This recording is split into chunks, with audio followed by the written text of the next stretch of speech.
Hi, Caitlyn. So, welcome to my podcast, My Car Radio. How are you? Hi, I'm great. How are you? I'm great, thank you.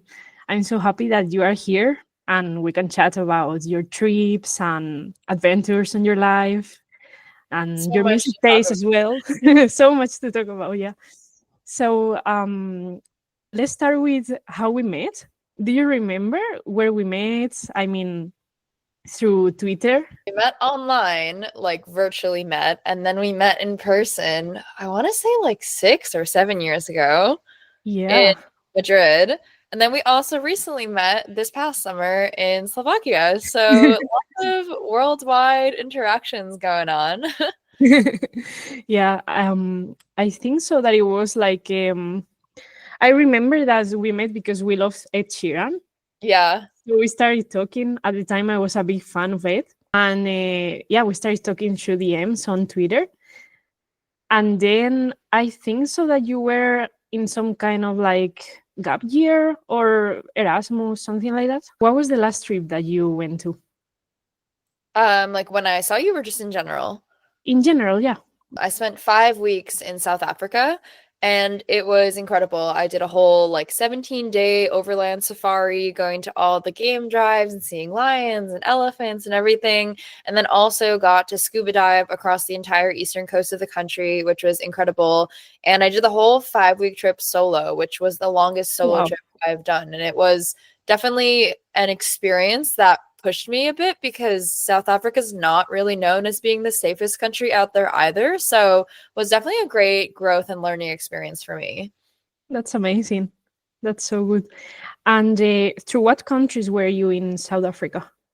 So South Africa itself, the country, and then within South Africa, there's two small countries that are located inside the country of South Africa called Lesotho and Eswatini. So I went to both of those and kind of just as my layovers, I had a day layover on the way there in Egypt and a day layover in Istanbul, Turkey on the way back. So also got to visit those countries on that trip. That's lovely. And about scuba diving, when did you start? I started scuba diving about 2.5 years ago in early 2022. I was dating someone at the time who was an underwater videographer. So he had just gotten his scuba license. And we went on one specific trip to the Big Island in Hawaii where he was doing a gig where he got hired to like film an underwater video for them. So he was scuba diving with all these manta rays. It looked amazing. And then I was stuck just snorkeling on the surface. And I was like, this is never going to happen again. Like, if we are going to keep traveling and you're going to keep scuba diving, I refuse to just have the subpar experience on the top of the water. I need to be down there. So Yeah. that was actually what motivated me to get scuba certified. I think prior to that, I had done one like intro, like discovery scuba dive, they call it, where you go with a guide the entire time. You're not independent and you just like hold on to them the whole time to experience what diving is like. So I had done that in the Great Barrier Reef in Australia when I first went to Australia because that's kind of just what you feel like you should do when you're in Australia. And I actually didn't have the best experience the first time I went scuba diving. I thought that I was struggling a lot to equalize my ears, and I thought it was giving me pain. And I thought just like maybe scuba diving isn't really for me. But I think that was just because it was one of these very quick intro courses. It didn't really educate me properly about how to equalize my ears, how to approach everything safely, which is why now I highly recommend people to get the full scuba certification and like 2 to 4 day training rather than just doing the discovery dives because I find that quite often they're just pretty low quality education and they can set you up to think that diving is just not great, but really it's just a lack of the proper skills or knowledge. Um, but yeah, I ever since 2.5 years ago when I got scuba certified, I have now worked my way up to becoming actually a professional diver. I did my dive master certification this past summer in Honduras, and I now lead group trips around the world for scuba diving. So that's been a really fun progression to 3 years ago today. I had never gone scuba diving at all, really, and now it's such a big part of my life. That's so amazing. That's such good info for somebody who wants to start scuba diving. And Yeah. how do you find those courses? How do you find the monitors? Or, I mean, in what places, what websites would you advise people to look into? Yeah, so if you want to get started with scuba diving, there's basically two ways you can go through. One of them is PADI. That's what I got certified through. It's kind of the biggest, most worldwide known scuba organization. That's PADI. There's also a different one that's pretty up and coming and pretty widely available called SSI. You can get scuba certified through either of those organizations. They're pretty much the same thing. Slight cross differences, maybe depending where in the world you are. But I went through PADI for first my open water scuba certification, which means you learn how to dive in general and you're certified to dive with a buddy always up to 60 feet, or I think it's 30 meters. Sorry. What is the conversion? 20 meters deep. I don't I really always know get either. confused with 20 meters, but yeah, 60 feet, 20 meters. That's the basic certification. Then you could get your advanced open water, which certifies you to go to 100 feet or 30 meters deep. And then you can branch off and do all these specialties. Like I had also gotten my deep diver certification, which let me go to 40 meters. I did like a nighttime dive training, so I know how to like use a flashlight and be safe if I want to dive at night and see all the nocturnal creatures. I did a separate training for how to dive with a special type of air that lets you like last a longer time on the bottom of the ocean. So all these crazy things you learn about when you really get into diving, but the basic levels that you would need to know as a recreational diver is just like go to PADI or SSI, or like if you're going on a vacation, let's say you're going to like Australia and you want to try scuba diving and get the certification, just Google like scuba diving, whatever city you're in, and there's going to be tons of dive shops that pop up, and you just pick one of the local dive shops and you go with them. And pretty much anywhere you go in the world, it's the same training booklets, it's the same e-learning where you get the education of like what is scuba diving and how do you do it. The only difference is there's an instructor in person who is going to be teaching you probably a little bit differently depending on their personal experiences, but they're all held to the same standards. So no matter where you go, you're learning the same quality of skills and the same like methods of using the equipment. That's so amazing. Thanks for that info. If in case that somebody's listening and they would love to start scuba diving, and about your solo trip in South Africa, what was your experience? It was really interesting. Like, I have traveled solo before, not often. I think a lot of people assume that I've solo traveled a lot because I've been to something like 95 countries, but I actually did most of that travel when I was studying abroad during college. So, like, I studied abroad for one semester in Florence, Italy, and I went all over Europe. And then I studied abroad in Southeast Asia and went all over Southeast Asia. But because I was in a study abroad community of sorts, there were other people my age who were also looking to travel a lot. That's like the point of studying abroad. So I actually pretty much was always able to find one or two or a group of people from those study abroad communities that wanted to go on a long weekend trip with me somewhere else. So I only took one or two solo trips the whole time that I studied abroad for a semester in Europe. I just was like, okay, even if no one can come, I'll send it. I'll go by myself anyway. And that was only really 2 or 3 days maximum that I was by myself. So it felt manageable at the time. And then my first big solo trip actually was 2 years ago in 2022. I decided I just really wanted to go to Norway. I wanted to do some really epic hikes that had been on my bucket list for a while. It felt like a rather safe country. Like, I feel like the Nordics are very safe, very English speaking, as opposed to I might have been a lot more nervous if my first solo trip was to like Mexico and there's a language barrier and it's like known for being a little more unsafe. Yeah, I totally agree. Anyway, I kind of did that on purpose where I was like, I want to be an English speaking country. I want to be somewhere that's relatively safe, easy to get around. So I picked Norway, went for 2 weeks, and I had a great time. I really enjoyed that I was open to just doing whatever I wanted to do instead of kind of catering to the lowest common denominator between me and a travel partner or like a group of friends. Because I think it can be a quite difficult thing when I feel like you all get to an age as an adult where everyone has a limited amount of time off of work, everyone has a limited budget, and everyone has different priorities. So even though you might love spending time with your friends at home, you guys might have very different travel styles. Like, I just have found that that is true over and over again. So I actually don't prefer to travel with my best friends usually. It's almost better to do what I've been doing where I just say like, this is the itinerary I'm doing. Does anyone want to join and like be part of this group that I'm leading? But anyway, like regarding solo travel, I think that is one of the best parts of solo travel, is that you get to do whatever you want. You're not having to make compromises with someone else. Like, you can make a plan of like an outline of what you think you're going to do, but also if you wake up one day and decide that you want to do something else, you can also just do that. I think it's very liberating in that way. And because you're not traveling with a friend that's constantly like occupying your conversation, you have so much more freedom to meet people, meet locals, actually really get into a conversation with like an open-mindedness that you just wouldn't really have if you had to be like, oh, well, like, I don't know if my friend wants to sit down and have dinner with this random person we just met. Maybe we should just do something with the two of us. Like, I just find that whenever I've solo traveled, I've met some really cool people because I'm just open to chatting because I don't really have anything better to do.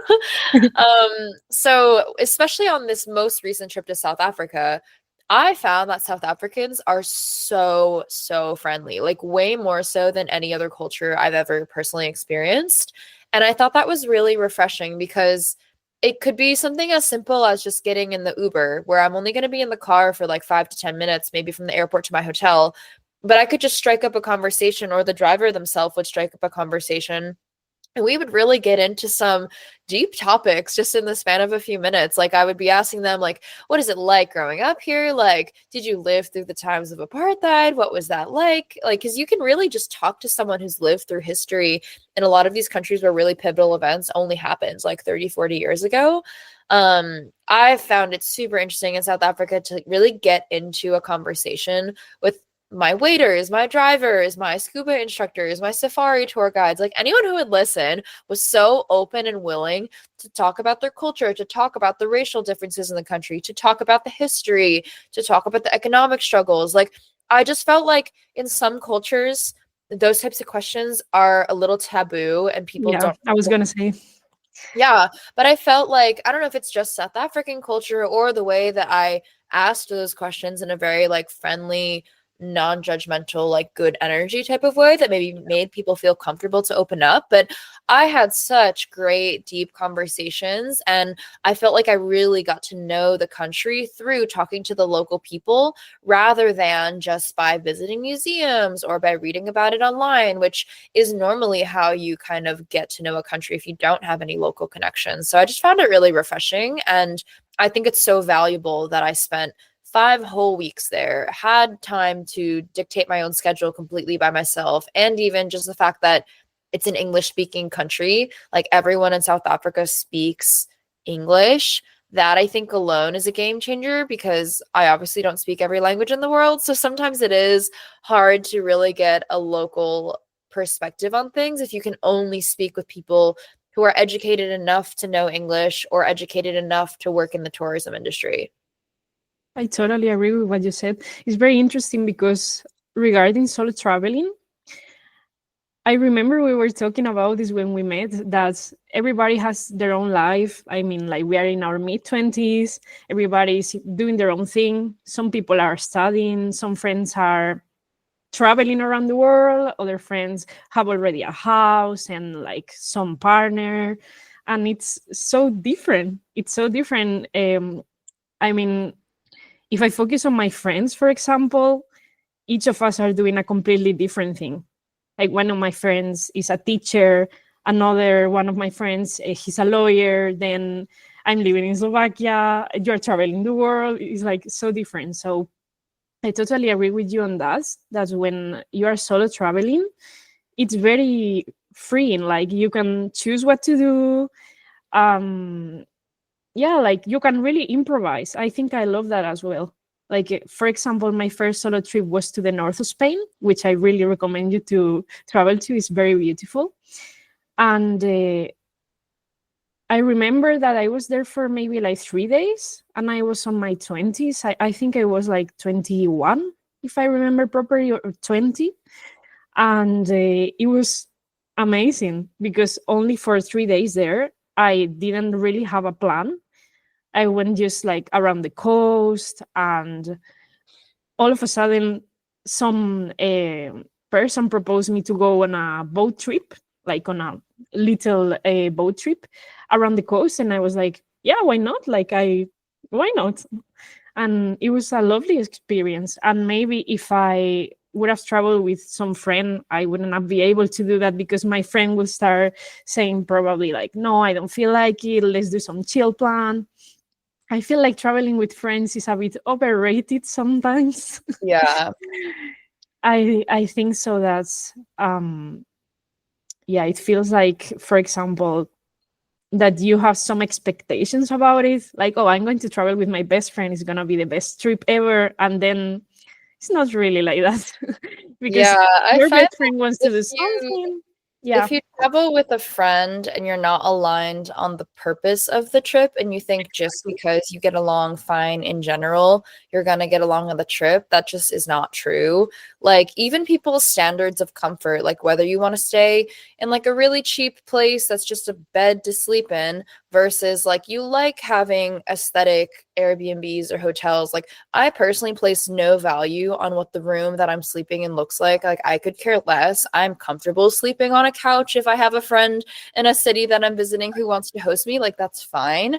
I will not spend like hundreds plus dollars on a hotel overnight, but some people find that for them to be able to enjoy travel, they need those types of comforts. So I think beyond just you being friends with someone, you have to understand, like, do you have the same levels of comforts? Do you have the same types of activities you enjoy? Like, you could enjoy just getting dinner with someone in your hometown and like catching up and talking as friends, but when you're in Italy, are you going to want to just eat great food, or are you going to not want to spend any money on food at all and just cook your own food? Are you going to want to go to the mountains? Are you going to want to just go to museums? Like, people have completely different preferences with how to spend their time.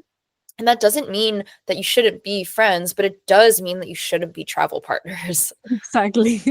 I totally agree on that. It happened to me that even after some trips, it was over. Like the friendship, it I wasn't have had that really. happen too. Yeah. It's so bad, but yeah, it's tragic when that happens because it Yeah. really does just break a friendship sometimes.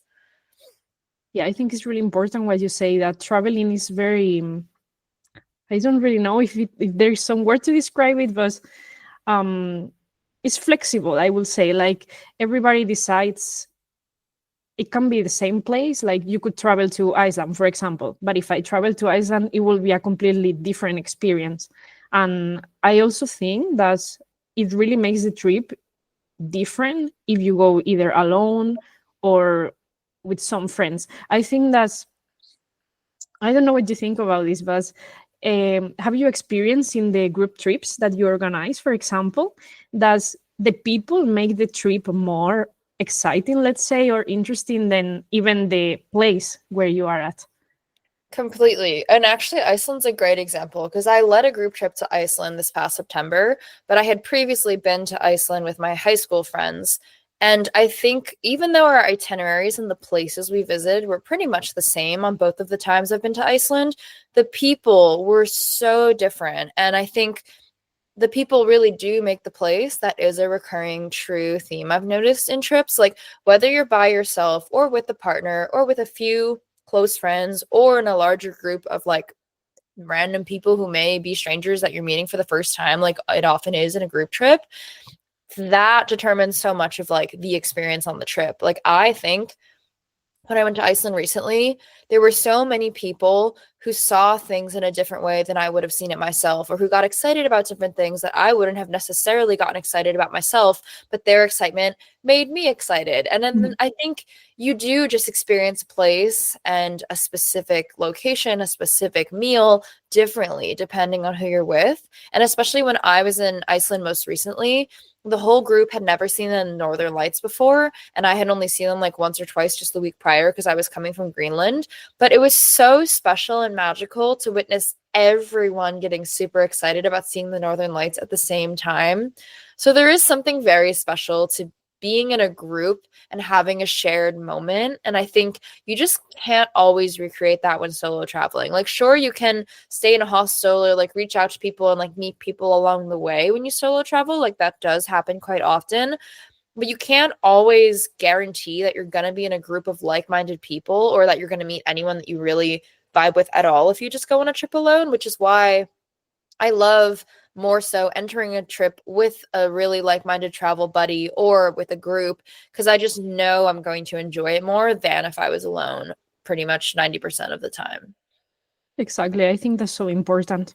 That's, for example, I want to go to a lot of countries, but I rather, now thinking about it, that I'm like 27, I'm thinking I rather wait and find like the moment, the money, budget, and as well somebody to go with, or decide to go on my own and really plan the trip. And for me, the accommodation is important only to sleep comfortable. I don't care, like you were saying, about that is an aesthetic Airbnb or a hotel. I don't care about that. Or I would even stay in a hostel. But I think that with some people, for example, I wanted to go to Vienna, that is very close to Slovakia. You get the bus and you are there in like 2 hours, 3 hours. And the border with Vienna from Slovakia is very, very close. It's like half an hour by bus or car.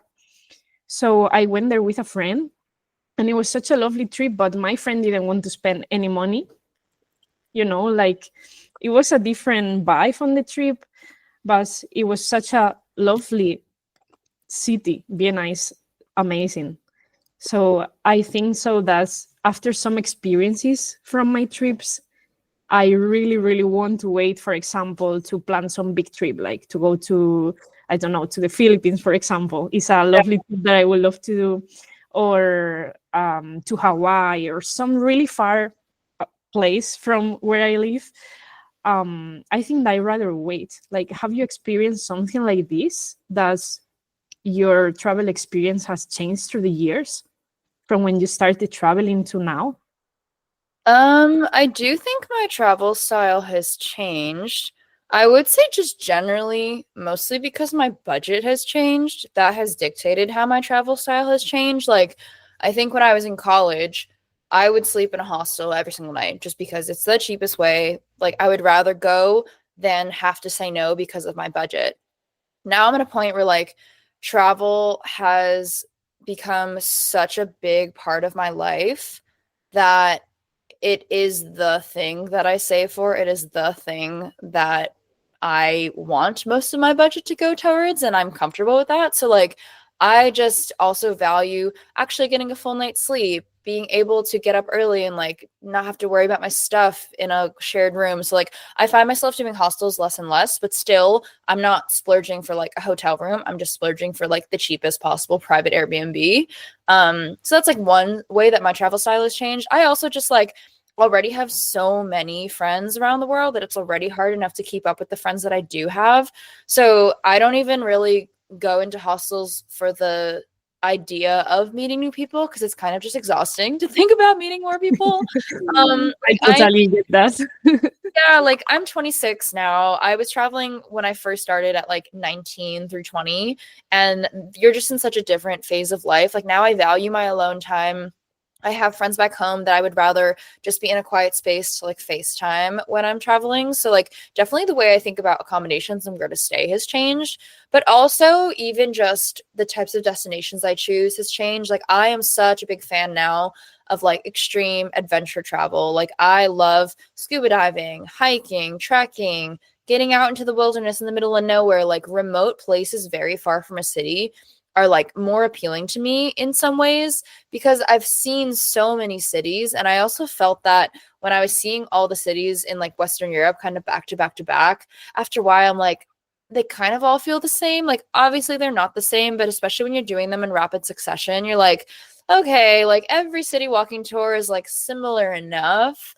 And even when I went to Asia, I also felt like I had a bit of travel fatigue from just like so many Buddhist temples. Like they're beautiful all in their own right, but if you're seeing them like back to back to back, week after week, you're just kind of like, I don't really care about another temple. Like, I'm sorry. Yeah. So I don't know. I think in the beginning, I would say that my travel style at the beginning was kind of me doing typical tourist things. Like I'd go to Paris and London and check off the things you're kind of supposed to see.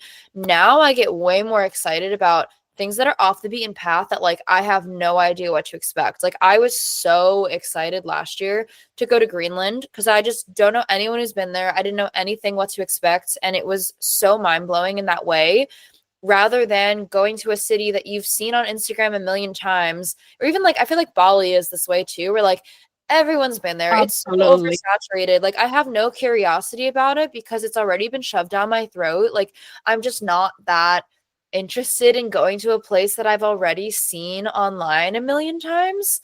And I think a lot of us feel that way because this like oversaturation of travel and tourism content and like Instagram influencers has become a big thing in the past couple of years, especially.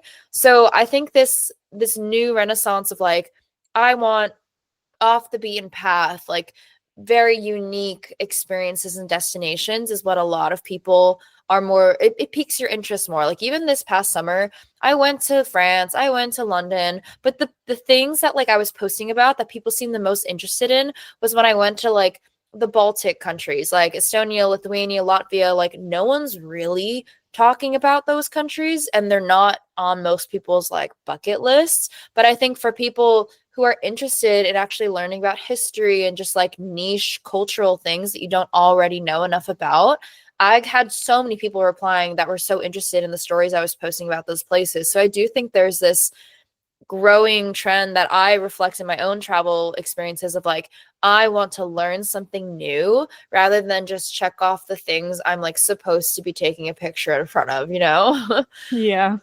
Yeah, I totally agree with you. I think very much like you regarding trips and my traveling style as well.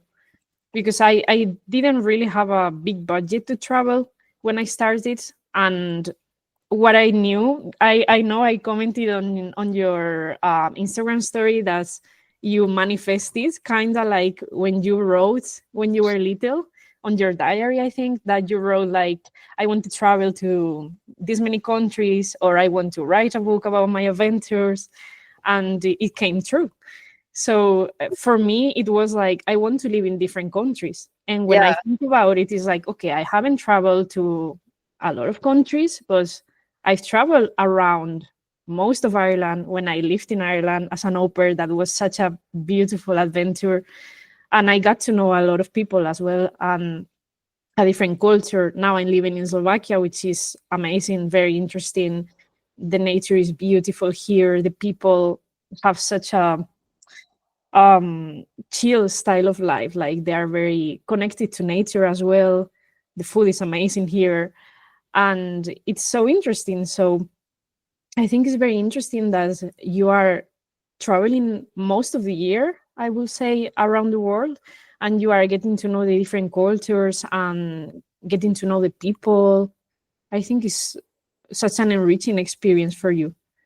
I agree. No, and I mean, that's the main reason why I travel. I am such a believer that the best way to learn and grow as a person is through travel, because not only are you physically displacing yourself and just in a new environment, you're meeting new people, you're having new ideas, you're trying new things, you're trying new foods. Like, you're just injecting so much randomness and serendipity into your life that you wouldn't have if you stayed put where you were before. So I think everywhere you go really does shape who you are and adds to the way that you think about the world, the way you think about yourself. And yeah, I do feel like I wouldn't be the person I am if I didn't take those risks and book those trips and just do things that scare me. And I actually really do feel like because I've done so many things that kind of would be considered scary or like nerve-wracking, there's very few things that actually scare me anymore, because I can just think back and be like, well, like it's not that crazy to do this because I've already done this other crazy thing, like, you know. Yeah, I totally understand you. Like, for example, when I first was traveling alone to Ireland to be an au pair, it was scary. It was like, Yeah. okay, Ireland has always been in my top list with like Iceland and New Zealand, Australia. But it was like Jesus, I'm like, I think I was 20 or 21, and I was going on my own to live in a different country, to live in somebody else's house, to work there. But it was, of course, it has its up and downs, like everything, I guess. But it was so beautiful. I'm still in contact with the host family. I'm still in contact with some of the friends that were also au pairs that I met through the 3.5 years I was there. And it's such an amazing experience that's, well, it's so different when you have the vision of traveling to a country and then when you really spend a lot of time in the country traveling and then living in the country. I think Yeah, that's so different because we have like some expectations, of course, like for example about traveling to Ireland, the cliffs of Moher, and then this and that. But when you're living there, it's like, okay, the weather is not that good, and then the conditions that you have, or maybe the food, or it's so different. It's so different to live in the country completely. rather than traveling, for example. Yeah, no, I agree. And about South Africa, it's so interesting to me. For example, about the culture, what is something that you learned? Honestly, there's just so many facets of the culture in South Africa. Like, I think the country is very much shaped by the indigenous people. The country is also very much shaped by the colonial era because a lot of Africa was dramatically changed when, like, the Portuguese, the British, the Dutch, like, everyone just kind of came in and started taking their little pieces of the pie, so to speak. And then it was also really shaped by the resistance movements that combated colonialism. So there's just like so many eras of the history to really understand, to understand the depth of the culture that has been shaped through all of these different events throughout history. But I also think everyone is just so welcoming and so open. And I think that is a common trend I've noticed in just a lot of African cultures, especially South Africa though. Like I met this one driver who needed I needed a 10-hour long trip and I was not going to rent a car and do it myself because they drive on the other side of the road. I don't really drive in general. Like I was just not going to do that. So I hired a driver and he drove with me for 10 hours and we talked the whole time. So I really got to know him. And then he was like just such a fan of me and like I'm an author and I'm young and I'm traveling and I'm living my life. And he was just so proud that when we got back to my destination, which was his hometown as well, he was like, let me take you on a tour around my town for free. Like he showed me the petting zoo, the river, the barber shop. And like these aren't tourist destinations, but they are things that really show you what local life is like there. So I was so grateful to even just walk through a grocery store in his small little town and like just notice the differences between how things run there versus how things are that I consider normal back home. So I had literally just met him like a few days before, and he invited me into his home, introduced me to his mom, his dog, his That's so amazing. cousins, like the whole town. It was just like so incredible. I really enjoyed everything. And I think that is such a testament to South African culture that it is so welcoming, so open, and like so willing to help. Like genuinely, I never actually felt threatened. And that is because I took the precautions to stay in very safe areas. Like I think a lot of South Africa is just impoverished and a lot of petty crimes happen because of just the sheer lack of economic means. But if you're around the right people in the safe areas, like I just cannot say enough amazing things about the country and its people and the culture. That's so amazing. I believe that, as you mentioned many times in our conversation, like it's so interesting to get to know a country through a local because, for example, I remember when I traveled to Croatia, which is very close from Slovakia. When I traveled to Croatia with my friend, it was so interesting to just wander around, like to go to the local supermarket. It really feels like I'm not a local, but I kind of feel like a local now. Like it's so interesting as well what you said about this like bucket list places, destinations that everybody's going to Bali. All the Spanish influencers are going there, or to Maldives. It's like I don't really want to go anymore. It's like it's not special anymore. It's Yeah. the massive tourism, or as well in Spain, in the islands, or in Barcelona, Madrid. There's like too much tourism that as a Spanish person, for example, I know what months I need to avoid some parts of my country because of the tourism.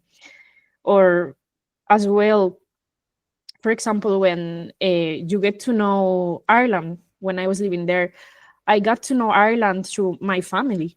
And Mm, that's such a different experience, because if not, I would have gone to Dublin and Cliffs of Moher, and that's it. But Ireland is such an amazing and diverse country. And it's so interesting that there is history literally everywhere. yeah. Like, you go through a forest and all of a sudden you find a dolmen and it's like, okay, what is this? Or the history around it, the folklore in Ireland, it's so so so amazing. And I Mhm. wouldn't have known that myself if it wasn't for my host family there, because Yeah. the locals, they know the little places. Or like in Slovakia, when I show you here, you went off the beaten path, took I Yeah, don't know how many trains to get there. But exactly. it's a very well-known castle, Bonice, here, and it's so beautiful. It's like a fairy tale castle. But even the locals don't really know their country here in Slovakia. Like Tatra Mountains, I recommend you to travel there. They are so beautiful. I want to go there, and you can go ski, and it really feels like you are in Canada with the lakes, the mountains, the views. The scenery is so beautiful. But I really feel that the people don't really get to know their country that much, and they are starting kind of like these last few years to get to know their own country. I feel that in my Spanish friends, they're traveling more around Spain, not really to the typical, let's say, destinations. Like, you want to go to Iceland to see what everybody is doing, or the same itinerary in Bali or Philippines, or at least from my Spanish friends, they were all kind of doing the same trips. But then my friends are really like now traveling, for example, more around Spain, the villages, getting to know the different little places, the culture, seeing the monuments that you don't really see as touristic. I think that's so, so interesting. Yeah, it's true. I agree. And for example, to change the topic about concerts, what was the last concert that you went to? Or Um, I went to a Maggie Rogers concert in New York City at Madison Square Garden back in September. I don't really have many concert options when I'm traveling in these like off the beaten path places, but prior to that, I had also seen Taylor Swift's The Eras Tour in London. amazing. And what was your first concert? Do you remember? Yeah, my first concert was very iconic. I was like 8 years old.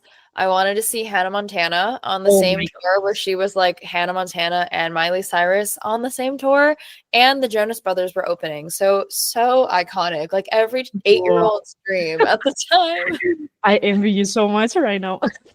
Like I Hannah Montana doesn't remember. exist anymore. I got to see Yeah, her. Miley really needs to do an Eras tour. Like, I will pay, I don't care, That'd be 1,000 if it's iconic. Really. necessary.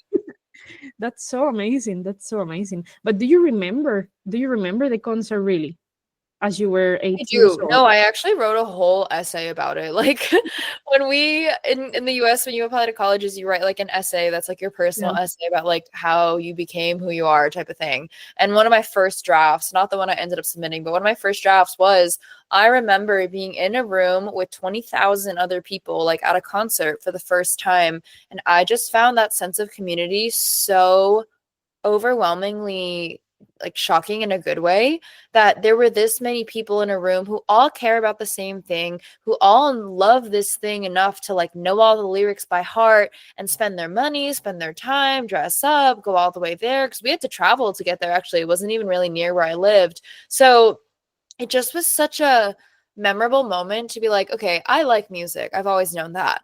But so do all these other people. And there's something so special about music that makes us all come to the same place at the same time, sing the same words, like share this experience. And I think that's the thing that I love about both travel and like concerts is there's such high points of life. They're like the big amazing memories. And I think I love developing my life in such a way that I have as many of those peak moments as possible. And like a trip and a concert are always going to be those things that you remember. So I just love doing that as many times as possible.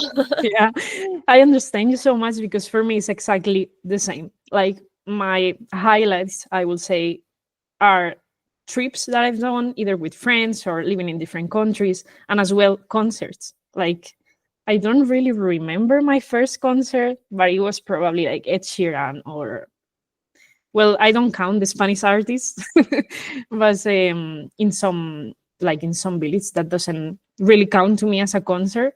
But I think so that it was like Ed Sheeran was my first solo concert.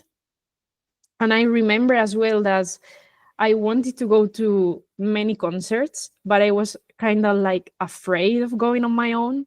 At the time, I was like 17, 16, 17. And then I was like, you know what? Like, if nobody's going, I'm going. I'm not missing any more artists. Like, I remember Melanie Martinez was coming for the Yeah. first time to Spain, and nobody was coming. Like, my friends don't really share my music style. And Mhm. I was like, I regret so much not seeing her in concert. So then when she came again, I was like, okay, I'm going on my own. And I just started kind of like going on my own through different concerts, like Ed Sheeran, I remember Halsey, Imagine Dragons, Bastille, and it was such an amazing experience. Like I really, really, really understand what you mean about when you said it. I got goosebumps. Like the Yeah. feeling of the concert, it's something so amazing. Like you are there listening to the same artist, the songs of the artist kind of like mm, go with you in some phases of your life. Like they are really helping you, and they also help other people, and we are all in the same room. And also discovering the supporting acts, I absolutely love that. Yeah. Like I remember in one Bastille concert, Luis Capaldi was the supporting act. Oh, amazing. He wasn't even well known, and Mhm. I thought that he was a group. And Yeah. I posted it like, oh, such an amazing group, they are so funny, this is Scottish group. And I was like, it's Luis Capaldi now, like now he's super famous. And at the time he wasn't well known, he didn't even have like one of the singles that is so famous now.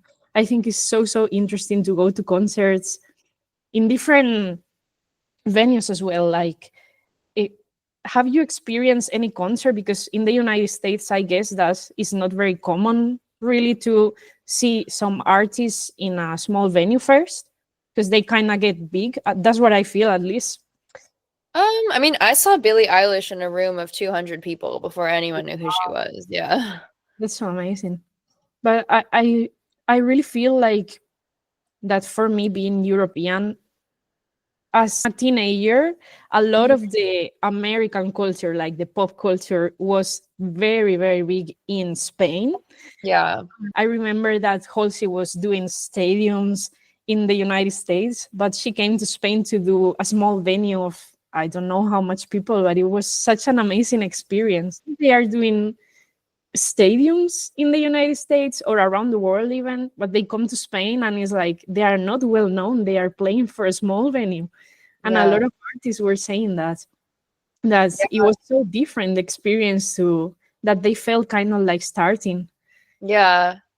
No, it's really sweet to have a very intimate space. Like, I love a good stadium show with lights and dancers and everything, but I also love small, intimate shows where you just actually can be so close to the artist and they kind of feel everyone in the room instead of just playing to this like shadow of a Yeah, stadium, you know? absolutely, absolutely. And we have to talk about this. When you met Taylor on the Yeah. Secret Sessions, how was that experience? How did it happen? Because I think so that at the time it was with the 1989 album. Yeah, so she had had that contest during the 1989 era when you like could buy a bunch of CDs and one or some of them had like a golden ticket basically inside to get a meet and greet with her. So that was like the way in which I met her, super random.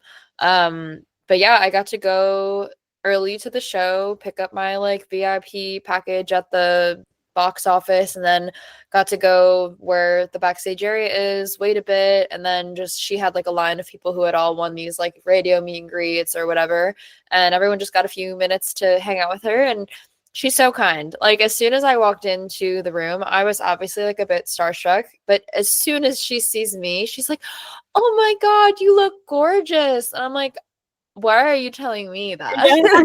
She's just so kind, and she's so tall. Like she genuinely was a full head taller than me when we took a picture of each other. She's so tall, and she was wearing heels.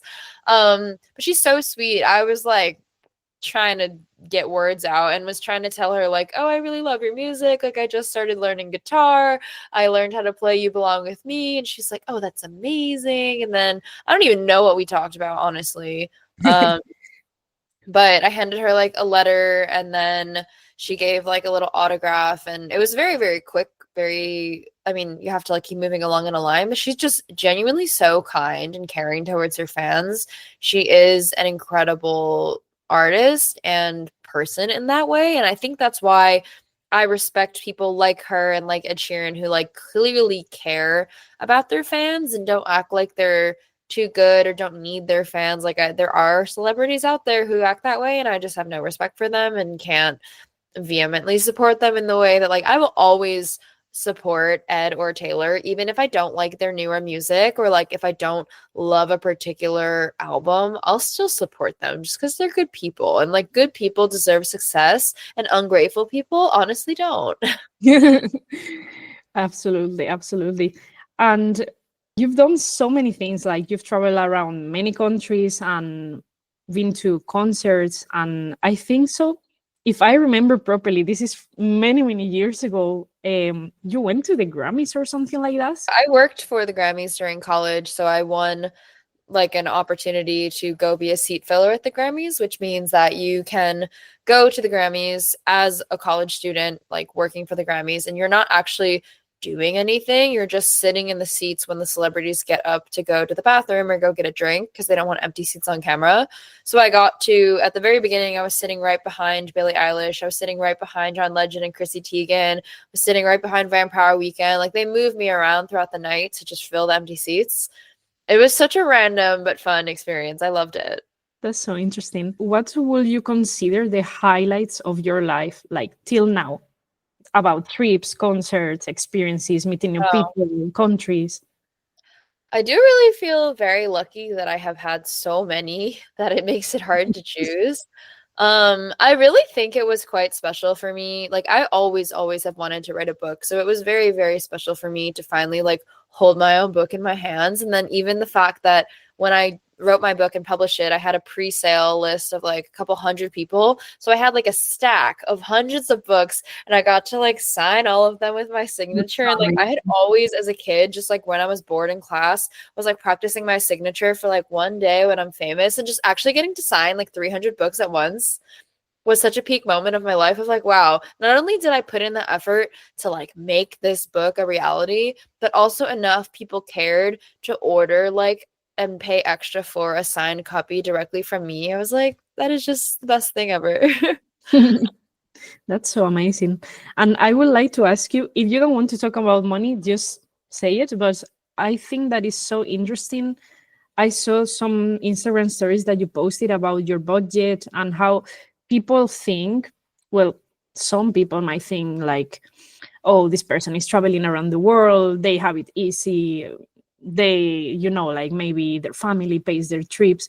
And I know that you worked really, really hard. You've done some sacrifices, like working at an early age and all of this. So can you tell a bit of your story and some advice to kind of like save up for trips or do your Yeah. budget?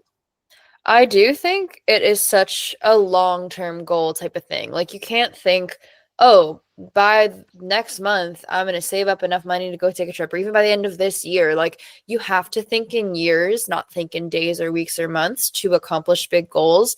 And I think I just always knew I wanted to travel. So I filled all of my time. Like I would have a job and have a second job handing out flyers and have a third job like volunteering at this random thing to get some sort of pay, or like I would just fill every spare hour of my day with some way that I could like earn money for my time or like reduce my costs.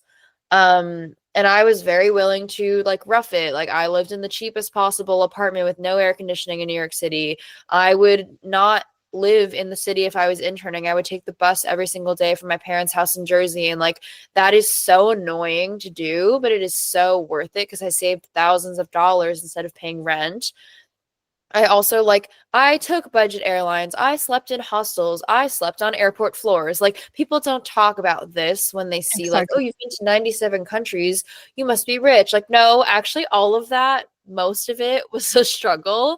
And like leading up to the travel, I was working my butt off. Like not only was I in school, but I was working full-time internships while I was in school, and like I wouldn't let myself buy a lot of nice clothes or this or that. Like I'm very much of the mentality that like I will spend on experiences, like I will spend on food because I think that is like worth my time as well to not have to like cook and clean, but I will not spend on luxury goods. I do not buy things that I don't need.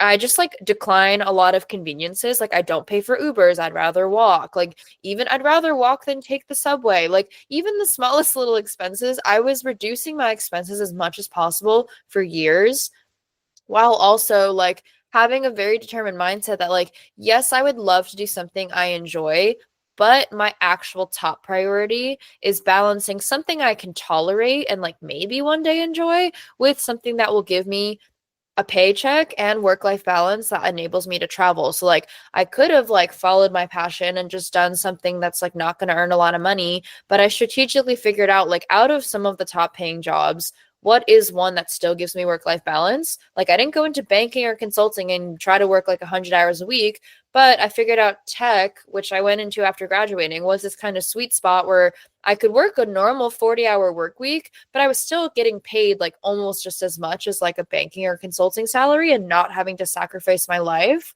So I just always very strategically was like, how can I maximize my income while eliminating or like reducing my expenses? And after like years of doing that, I saved up like pretty much half my paycheck for years and just lived in the cheapest apartment I could find, was always trying to find a subletter if I was traveling for long enough, was always taking the bus or public transit instead of Ubering, like just all of that culminates in a way that now I've been traveling full time for 9 months and not working. I'm living off of my savings, but I also invested all of those savings so that I'm actually really not losing any money at all, which is really a crazy place to be. But yeah, it's hard work for years. Like I had this goal starting like 10 years ago when I started working.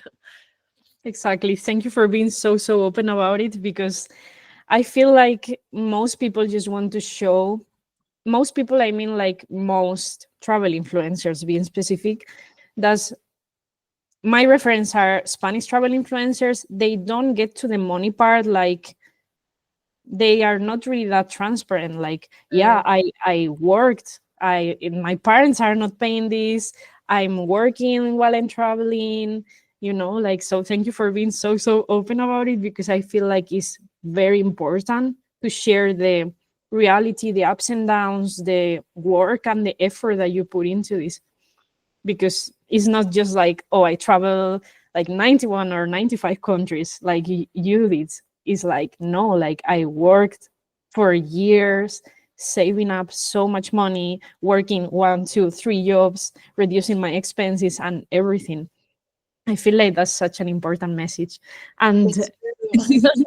to finish the podcast about your book, You Are Where You Go, how will you describe it? I will, by the way, leave it on the link, the description Yeah, box. for sure.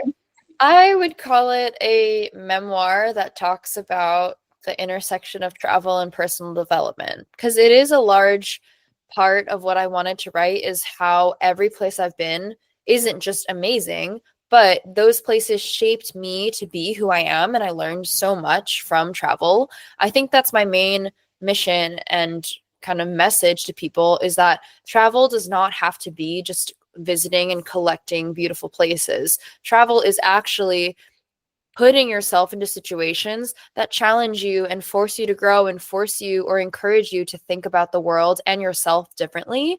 And I think just having that intention behind travel to say, I could just go to another beach, but instead let me go to Abu Dhabi and like learn about the Islamic world that I have no idea and I feel very uncomfortable with because I didn't grow up in that environment. But let me go there. Let me expose myself to it. Let me challenge myself to be uncomfortable and sit in that discomfort and actually figure out what I learned from it. Like that's an example of like one of the chapters in my book of a place that I went and what I learned from it through putting myself into like a very different, uncomfortable situation. I think that's how you learn and grow. So I think anyone who wants to travel, or even if you can't travel right now, but you want to be able to learn through someone else's experiences, I meant the book as both inspiration and just like pure education to learn from me if you're not able to actually travel yourself yet.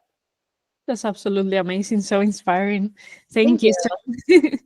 You're more than welcome. So I will leave your social media on the description box on Spotify for people who are listening and on YouTube as well. And thank you very much for being in my podcast. I'm so excited to talk with you as a friend, of course, as well. Yeah, I learn from you.